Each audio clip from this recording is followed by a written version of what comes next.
Bertemu lagi dengan saya di kuliah ekonomi manajerial kali ini. Jadi kuliah kali ini saya lakukan menggunakan metode kuliah online aja ya, melalui YouTube. Jadi saya sampaikan materi saya sudah di Google Classroom dan sekarang penjelasannya. Slide-nya yang saya bagikan sudah minggu lalu mengenai estimasi fungsi permintaan. Nah, estimasi fungsi permintaan merupakan proses menemukan nilai koefisien fungsi permintaan. Jadi permintaan itu kan punya fungsi gitu ya. Jadi punya fungsi fungsi permintaan. Fungsi itu tentu bentuknya adalah persamaan ya. Bentuknya adalah persamaan. Nah, persamaan itu tentu dia akan akan memerlukan variabel-variabel ya, variabel-variabel. Nah, fungsi permintaan umumnya ditulis semacam ini gitu ya. Nih. Jadi ada variabel-variabel yang terlibat di dalamnya. Terlibat dalamnya bisa ada Q ya, ada P, ada P2, Y, AD, N, dan lain-lain. Ya, ini misalnya fungsi permintaan. Nah, penjelasannya misalnya P1 adalah harga sendiri. Kemudian P2 adalah harga barang pembanding atau kita kenal sebagai pesaing gitu ya, barang pesaing. Y misalnya ada pendapatan konsumen, AD adalah advertising, iklan misalnya gitu ya, N jumlah penduduk. Nanti bisa saja misalnya adalah selera gitu, bisa juga dimasukkan gitu ya. Terus atau kondisi geografis ya, geografis gitu juga bisa juga. Gitu, atau suhu rata-rata daerah, atau bisa juga. Jadi banyak sekali yang bisa kita masukkan untuk menjadi suatu variabel dalam fungsi permintaan. Nah, variabel-variabel ini umumnya dibagi menjadi dua, yaitu disebut sebagai variabel bebas ya, variabel bebas, dan satu lagi adalah variabel terikat. Variabel bebas atau variabel terikat. Nah, ini berarti kita ingat pada waktu pelajaran waktu kita di statistik 2 ya, statistik 2. Nah, sebenarnya ini memang mengulang pelajaran kita di materi kita di statistik 2. Nah, cuman ini kalau di manajerial tentu kita tidak akan mengulang lagi, mengulik lebih dalam mengenai itu, tapi kita hanya ya apa sih gunanya dulu itu di statistik itu kita implementasikan dengan kondisi atau untuk kebutuhan perusahaan atau organisasi gitu ya, gitu. Nah, jadi itu yang tujuannya dari estimasi fungsi permintaan ini. Nah, tadi kan fungsi permintaan ini ada berbagai macam variabel ya, variabel dibagi menjadi variabel bebas dan variabel terikat gitu ya, gitu. Nah, variabel bebas dan variabel terikat itu terbagi gitu menjadi dua bagian. Pokoknya yang variabel bebas itu yang mana? Variabel bebas itu yang sebelah sini gitu ya, di sebelah ini bebas. Sedangkan yang di sebelah situ yaitu itu terikat. Artinya apa? Nilai Q ini akan tergantung dari nilai variabel-variabel yang ada di sebelahnya gitu ya. Gitu. Sangat tergantung. Itu tergantung. Nah, sehingga mirip seperti waktu kita kemarin ujian UTS itu kan ada tentang fungsi permintaan ya. Untuk yang mobil itu ya, mobil yang dimana variabel-variabel ini kan itu ada yang bisa dipengaruhi atau ada yang tidak bisa dipengaruhi ya. Nah, tentu yang menjadi concern adalah yang bisa dipengaruhi. Itu mengenai permasalahan kemarin. Nah, sekarang kita bagaimana untuk mengestimasi fungsi permintaan ini gitu ya. Mengestimasi fungsi permintaan ini gitu. Nah, untuk itu kita butuh data gitu ya. Jadi estimasi fungsi permintaan itu kita harus butuh data. Datanya apa? Datanya karena apa? Karena tadi kan di sini kan adalah variabel-variabel yang merupakan kebutuhan data gitu ya. Data untuk mengisi nilai-nilai Q, P, P2, Y dan seterusnya. Itu kita butuh data. Nah, sehingga kita menggunakan dua metode umum untuk melakukan estimasi fungsi permintaan. Fungsi permintaan tadi kan intinya apa? Intinya adalah kita bisa menemukan persamaan ini gitu ya. Persamaan ini dan menemukan nilai A, B1, beta 1, beta 2, beta 3, beta 4 dan seterusnya sampai ke N ya. Nah, ada metode langsung, itu yang sering digunakan ya, dan metode tidak langsung atau menggunakan data sekunder. Nah, jadi kalau kita ingin mengestimasi suatu fungsi permintaan, maka kita butuh data ya, data. Nah, datanya apa? Datanya itu kalau yang secara langsung atau metode yang sering digunakan itu adalah misalnya wawancara ya. Misalnya wawancara atau survei gitu ya, wawancara. Berarti kita kan harus punya kuesioner gitu ya, misalnya kuesioner. Menggunakan kuesioner. Kemudian suruh mengisi respondennya. Nah, kemudian yang kedua ada dengan simulasi pasar. Simulasi pasar itu ya kayak permainan simulasi, mencoba kita bangun pasar gitu ya. Kamu sebagai penjual, saya sebagai pembeli gitu. Kemudian mungkin ada sebagai agen gitu ya. Nah, itu dibuat simulasi pasar gitu ya. Nah, atau eksperimen pasar secara langsung, terjun ke pasar gitu. Jadi ya sebenarnya mirip juga dengan survei juga gitu. Jadi kita melakukan menjadi bagian dari pasar. Misalnya saya mau jadi penjual nih, jadi mencoba menjadi penjual misalnya gitu. Jadi langsung ke pasar dia gitu ya, langsung ke pasar, praktek gitu ya, atau praktek lah orang bilang gitu. Nah, praktek. Nah, itu model langsung. Nah, tujuannya apa? Tujuannya adalah untuk mengambil data-data tadi ya, untuk mengambil data ya, untuk mengisi variabel yang ada gitu ya, mengisi variabel yang ada. Nah, kalau variabel yang ada tadi sudah terisi gitu ya, maka kita nanti bisa membuat fungsinya gitu ya, fungsi permintaannya. Nah, fungsi permintaan tadi kan bentuknya persamaan. Nah, dalam statistika itu kan kita biasanya melakukan pendekatan untuk membuat fungsi permintaan. Tentunya menggunakan metode statistika. Ya, jadi statistika itu butuh data tentunya ya. Namanya kita bicara statistika butuh data. Tuh. Ya. Jadi selanjutnya ya. Semacam ini ya.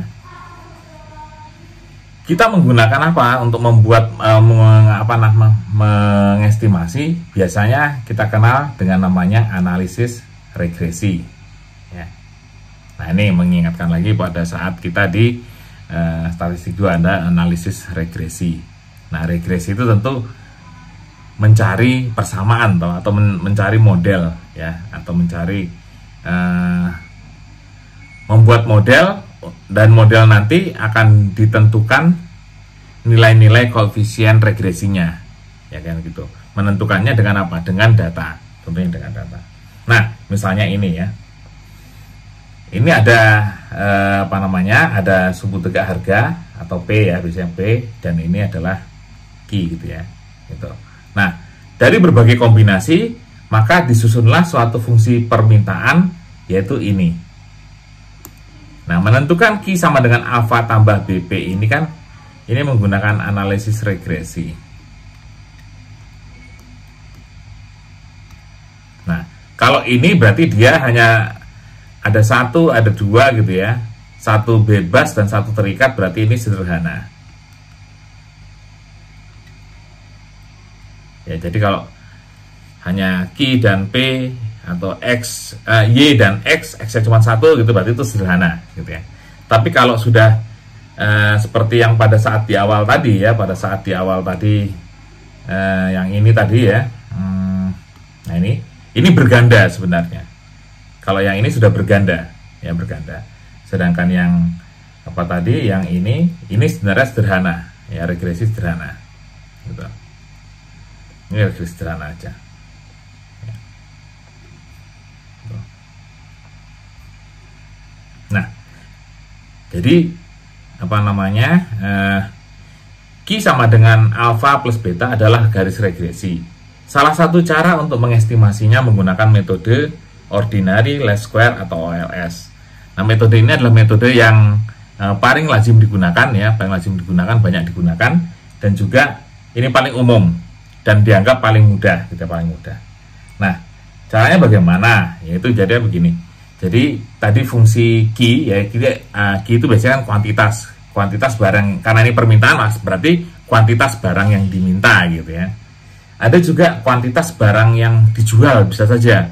Jadi kita sebagai penjual, kita ingin tahu nih permintaan barang kita, apa namanya, permintaan masyarakat terhadap barang kita. Maka di sini Q-nya adalah jumlah barang yang terjual, misalnya begitu ya. Itu bisa juga gitu. Nah, itu ditransformasikan menjadi bentuk Y caping sama dengan alfa tambah beta X. Nah, Y caping itu menggantikan Q tadi ya. Y caping itu menggantikan Q ya. Ini sebenarnya sama gitu ya. Tuh. Nah, dan P itu adalah X-nya. Jadi X ya gitu ya. Nah, caping ini apa? Caping ini adalah estimasi, karena apa namanya? Itu adalah estimasi. Nilai estimasi. Jadi bukan nilai sebenarnya ya, beda. Kalau nilai sebenarnya kan nilai data. Jadi data yang kita kumpulkan itu adalah data sebenarnya. Kemudian kalau fungsi permintaan yang ini, dia bentuknya adalah bentuk estimasi sebenarnya. Gitu. Nah, estimasi ini artinya apa? Nanti dia bisa jadi untuk forecasting. Ya, jadi persamaan yang ditemukan nanti bisa digunakan untuk forecasting. Nah, sehingga dari persamaan ini tadi gitu ya,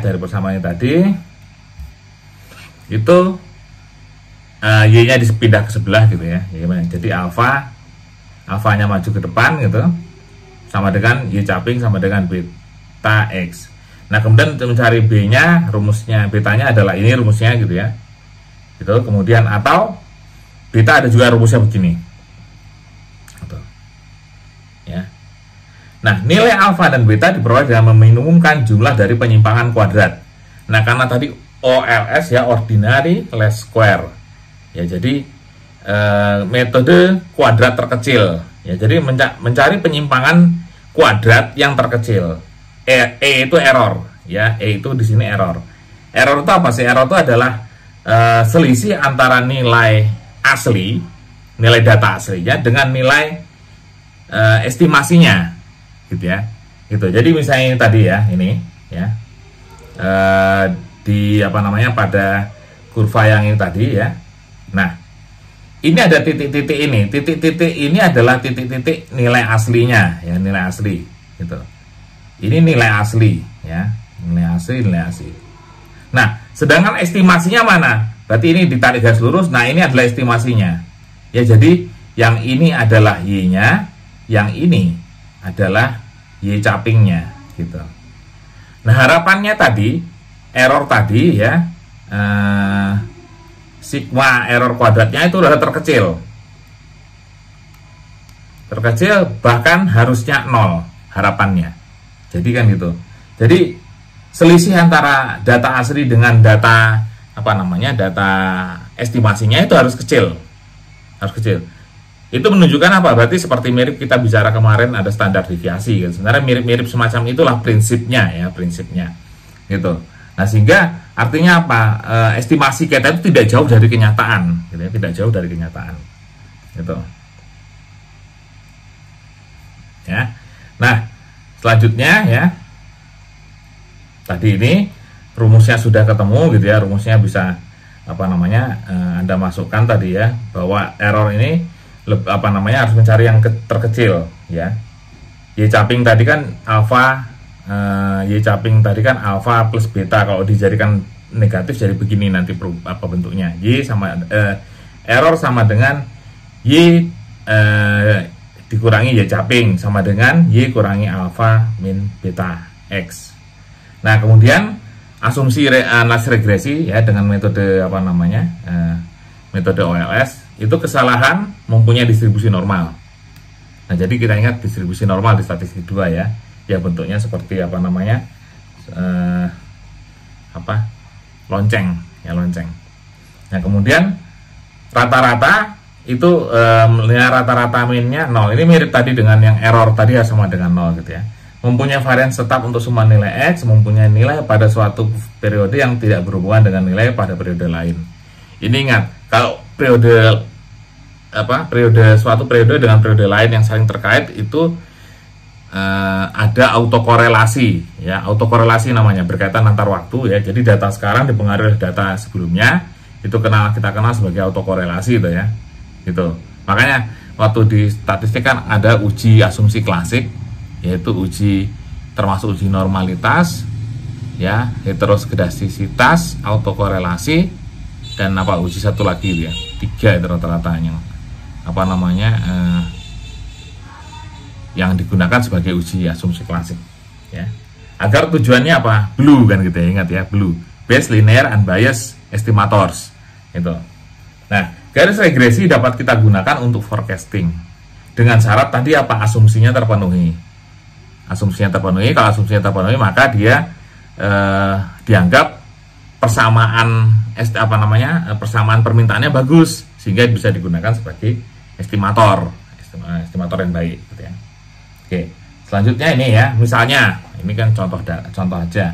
Misalnya diperoleh beta sama dengan negatif 5,0 ini dan alfa sebesar ini, maka persamaan permintaannya jika Y adalah jumlah unit dan X ada harga ya, Y sama dengan ini disusunnya ya, Y sama dengan 8.532,7 kurang 5,0595 X. Persamaan ini menunjukkan bila X sama dengan 0, walau jarang terjadi, harga itu kan jarang, pasti nggak ada jarang harga terjadi itu, kecuali memang diberikan cuma-cuma gitu ya. Gitu. Walau jarang terjadi, jumlah yang terjual ya, jumlah yang terjual itu sama dengan 8.532,7 unit. Sedang saat Y sama dengan 0 gitu ya, Y sama dengan 0, berarti pada saat Y tidak ada penjualan, maka tingkat harga sebesar adalah 1.686,47.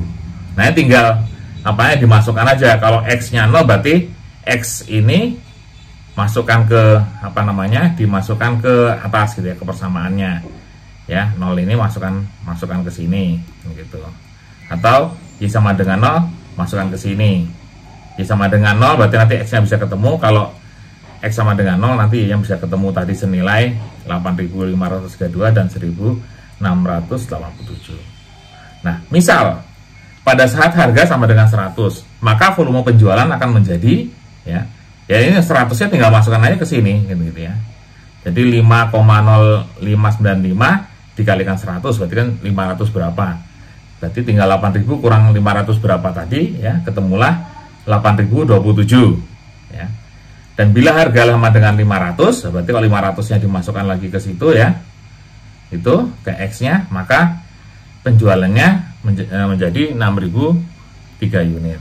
Nah, di sini kita lihat ya, berarti kalau pada saat harga naik dari 100 menjadi 500 ya, berarti Q-nya turun ya, turun dari 8.000 menjadi 6.000. Jadi kalau harga dinaikkan, dia akan turun gitu ya. Nah, kalau membacanya kan ingat sama saja seperti waktu di mana di statistik. Jadi kalau misalnya X ini naik 1 unit ya, X naik 1 unit, unitnya kita tidak tahu ya, unitnya tidak tahu, maka Y turun sebesar berapa? 5,0595 unit. Nah, unit ini tergantung unit Y-nya apa gitu ya. Unit Y-nya misalnya satuannya biji atau puluhan ribu atau apa, tergantung gitu ya.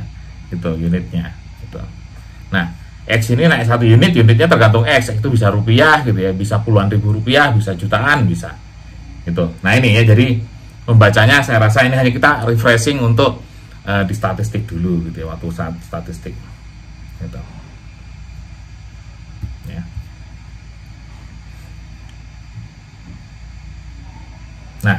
Selanjutnya ini kalian bisa gunakan untuk latihan ya. Jadi ada di slide itu Anda gunakan untuk latihan. Misalnya ada sebuah toko ya menjual satu barang yang sama misalnya gitu ya. Itu kemudian ada harganya sekian, ini penjualannya sekian. Nah, susunlah persamaan fungsi permintaannya.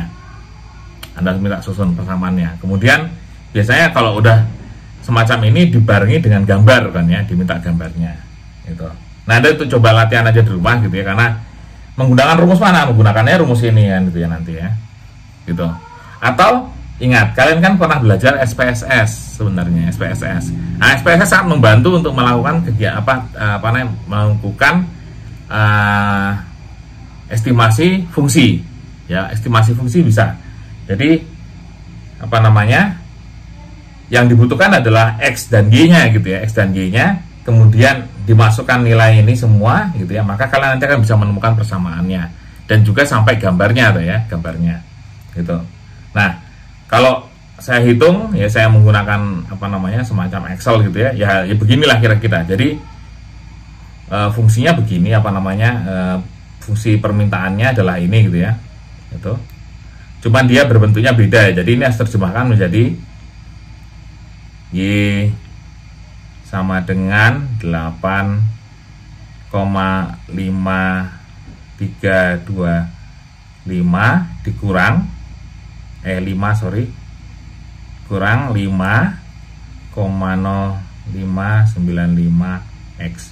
Nah, ini agak berbeda tapi tinggal kita balik saja gitu ya, karena umumnya kita menaruh ini adalah konstantanya, baru ini adalah misalnya beta satunya gitu ya. Urutannya kan biasanya begitu gitu. Nah, ini kalian bisa gunakan aja, menggunakan nanti SPSS pun bisa ya, karena nanti di SPSS kan bisa sampai gambar juga kan ya, kalian bisa coba nanti. Oke. Nah, jadi prinsipnya untuk untuk estimasi fungsi permintaannya semacam itu saja sebenarnya gitu ya, gitu. Yang penting yang penting sebenarnya adalah yang sisi ini ya.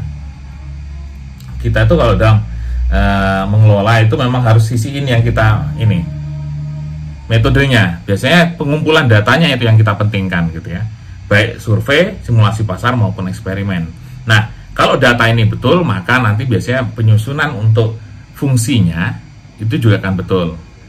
Nah, dan kalau sudah betul bisa diuji ya. Kalian ingat bahwa uji ada asumsi klasik itu kemudian kalau sudah bagus lolos itu berarti nanti dia ini bagus digunakan sebagai estimator, bisa digunakan sebagai persamaan forecasting untuk forecasting ya, forecasting.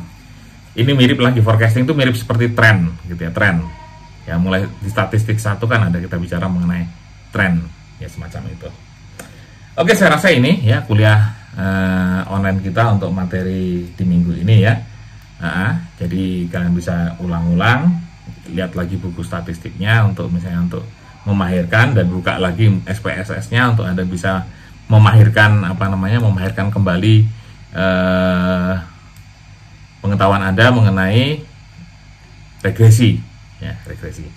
Oke, saya rasa itu aja ya. Sampai ketemu lagi di minggu depan dan sehat selalu, sampai jumpa.